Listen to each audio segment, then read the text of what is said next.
Estas son las leyes de equilibrio de los elementos pasivos. Para el resistor, pues es voltaje del resistor es igual a la corriente del resistor por el resistor. Y para las otras dos, para la corriente del resistor y el resistor, pues son despejes del primero. Este es el símbolo que utilizamos. Aquí pasa la corriente del resistor. Para el elemento pasivo capacitor, tenemos que el voltaje del capacitor, que depende del tiempo, es igual al recíproco de la integral de 0 a t de la corriente que depende del tiempo por diferencial de t más una constante de integración.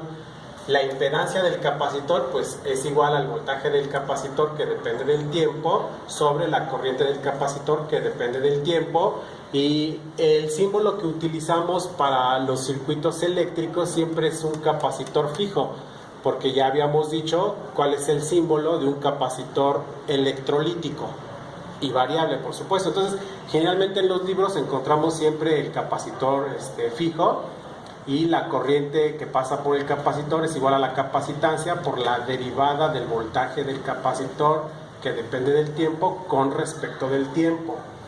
Para el elemento pasivo inductor tenemos que el voltaje del inductor es igual a menos la inductancia por la derivada de la corriente que depende del tiempo con respecto del tiempo, que es aproximadamente igual a la corriente del inductor que depende del tiempo.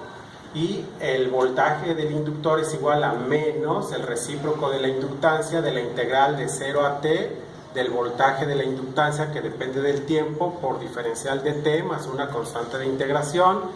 La impedancia del inductor es igual al voltaje del inductor que depende del tiempo sobre la corriente del inductor que depende del tiempo. Y el símbolo que utilizamos pues es este, ¿no? El de una bobina, y por aquí circula la corriente del inductor. Estas son las leyes de equilibrio. ¿Tienen alguna duda, muchachos?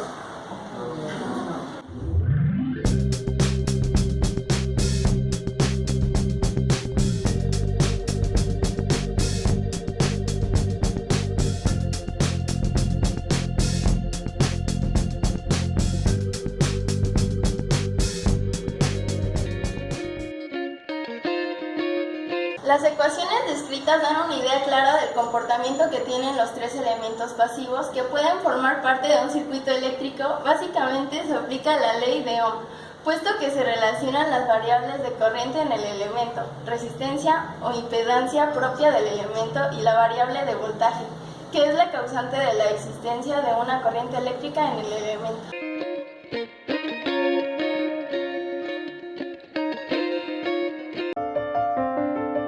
Aquí se muestran algunos elementos pasivos. Por ejemplo, aquí observamos estos elementos que son resistores. Obviamente se observa de diferente tamaño, de diferentes bandas. Por ejemplo, este es de precisión, que es de 5 bandas, y los demás son de 4 bandas. Aquí tenemos un resistor de piedra. Aquí el fabricante indica hasta la máxima potencia que pueda disipar este elemento. Luego aquí tenemos algunos elementos pasivos también, como estos son capacitores electrolíticos de diferentes valores, y esos son también capacitores pero fijos. Luego acá tenemos también esos son resistores pero variables, se les llaman potenciómetros. Tenemos de diferentes estilos. Tenemos este tipo de potenciómetros donde si nosotros lo tomamos, pues aquí es variable, se le da vuelta y va variando su resistencia. Es un tipo de potenciómetro, se le llama. Este también es un resistor, pero variable, pero es más fino que los potenciómetros, se le llama preset. Este es de 3 megaohms, y estos son otros, por ejemplo, todavía más precisos que este que está aquí. Entonces este es un preset fino, aquí se mueve y se va variando su resistencia.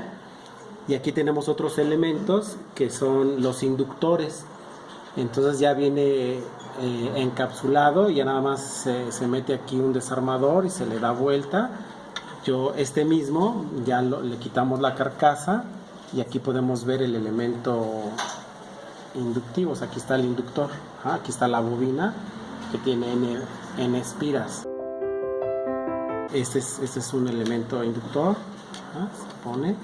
Y tenemos aplicaciones, por ejemplo, aquí esta es una bocinita, este es un sensor de sonido. Se hace un pequeño sonido y puede mandar el pulso a un SCR o a un TRIAC, etcétera, para mover un torniquete o para dar el pulso a una alarma, etcétera, etcétera, ¿no? Ese es un sensor de sonido, por ejemplo, donde observamos también aquí un preset. El preset es muy útil para regular qué tanta precisión se necesita para dar el pulso.